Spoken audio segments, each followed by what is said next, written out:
Continuamos, La venganza será terrible. Estamos hoy en la versión sin público presente, pero mañana, atención, Jueves Santo y Viernes Santo también, estaremos haciendo el programa a las 8 de la noche, a las 20 horas.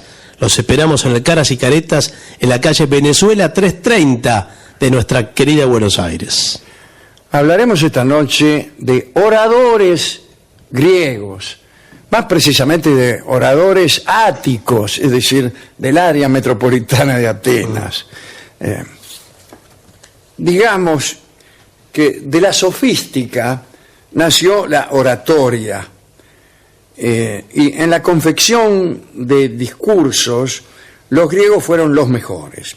Esos discursos evolucionaron, puesto que había una fuerza que los empujaba, y que era la del agón, la de la competencia. La oralidad estaba destinada al triunfo judicial o en la asamblea o político.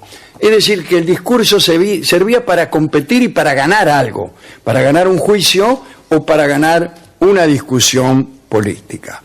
Cuando hubo democracia en Atenas, cuando decidían los destinos las asambleas, la oratoria se volvió una disciplina importantísima que pronto tuvo su enseñanza metódica. Te la podían enseñar. Existía el arte de la oratoria antes de la aparición de métodos regulados. Pero con la memoria de cada caso se extinguía también la memoria del discurso. En un principio nadie pensaba en fijarlos, en registrarlos.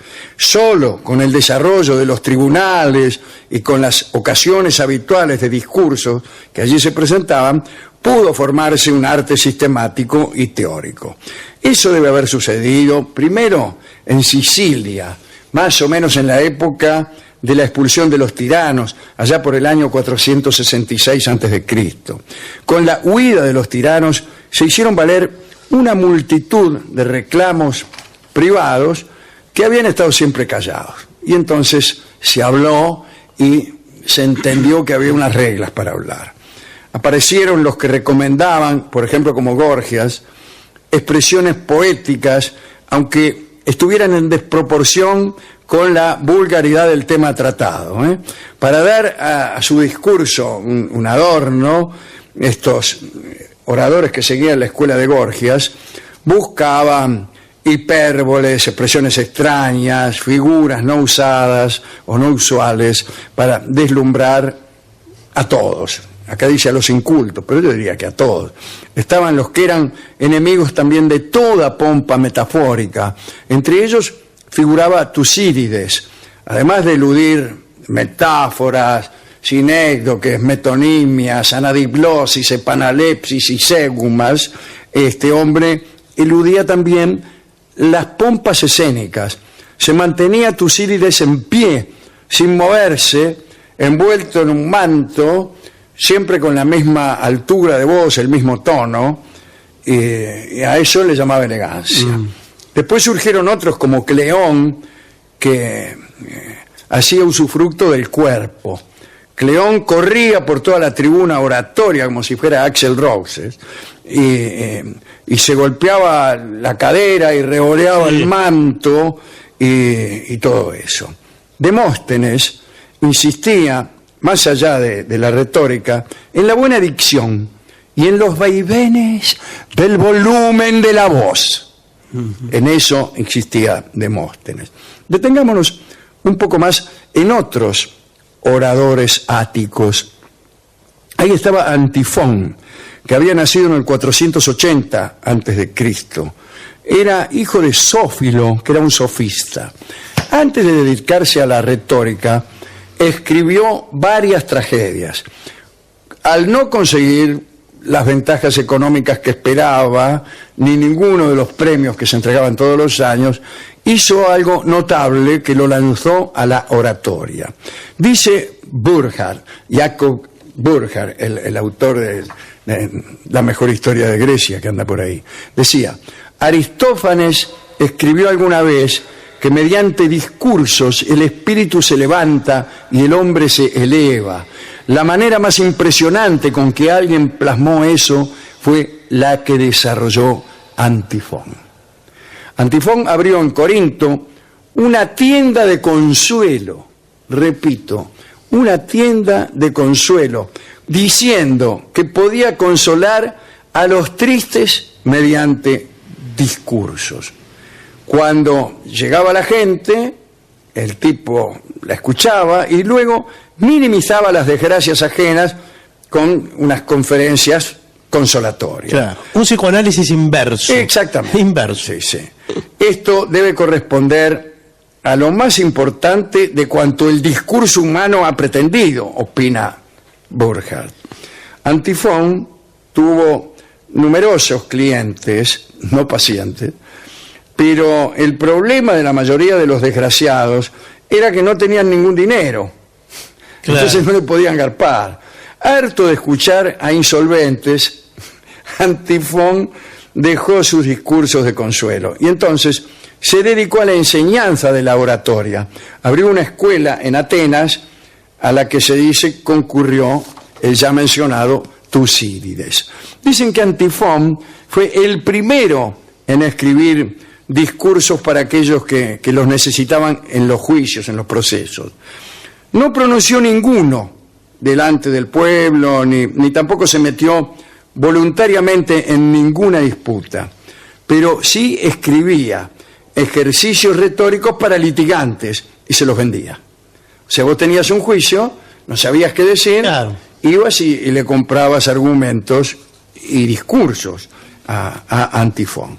Los interesados debían aprenderlos de memoria y decirlos ante el propio maestro, que aprobaba o no sus propios escritos según la elocuencia del que los pronunciaba, ¿no?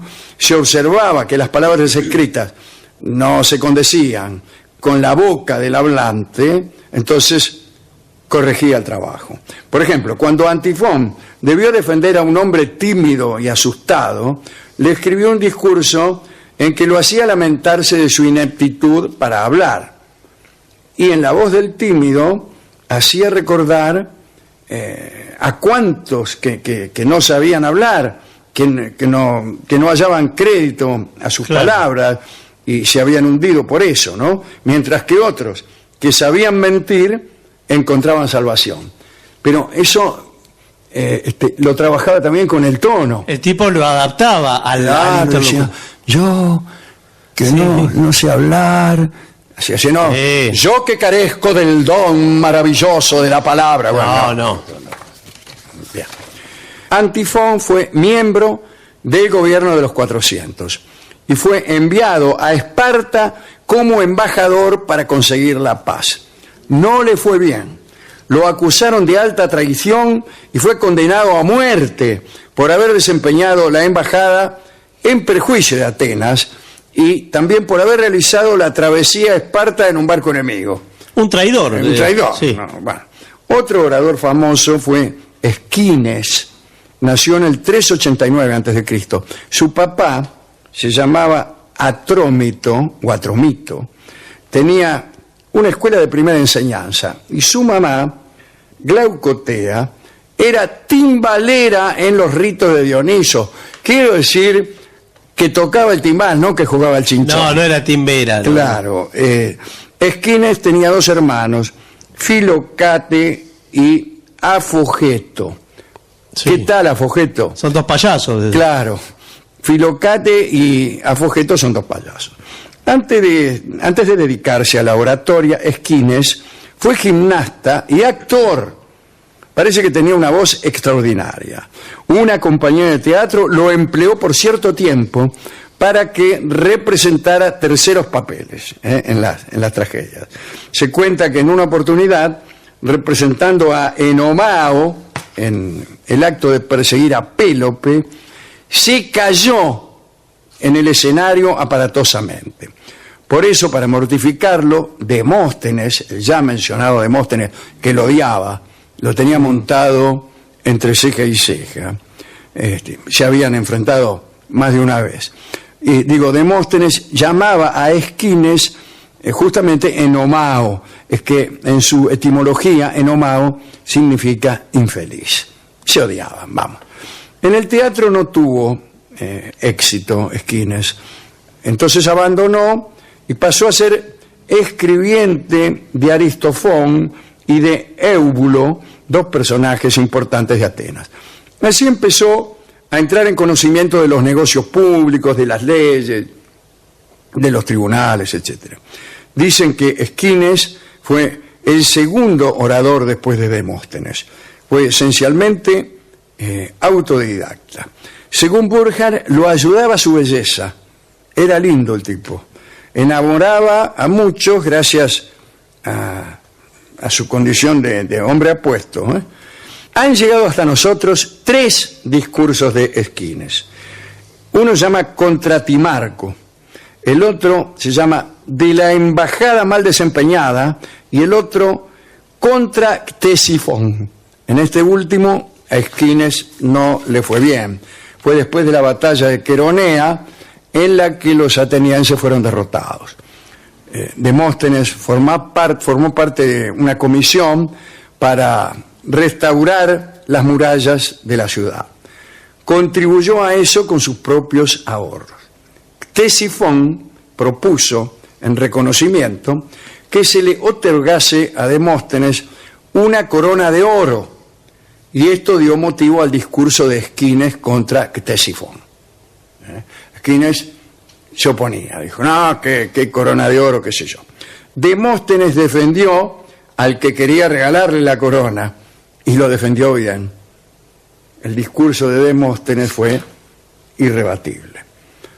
Entonces, luego de haber perdido el proceso contra Ctesifón, defendido por Demóstenes, Esquines se desterró, se fue a Rodas. Cuando llegó allí, le hicieron leer el discurso que había desplegado, y nadie podía comprender por qué había perdido. Cuentan que Esquines tuvo la humildad como para responder: no se admirarían si hubieran oído la respuesta de Demóstenes. Debe ciertamente, siguió diciendo, llevar piedras en la boca, pues algo contundente salió de ella y fui destruido. Eso dijo Esquines del discurso de Demóstenes, que era su rival.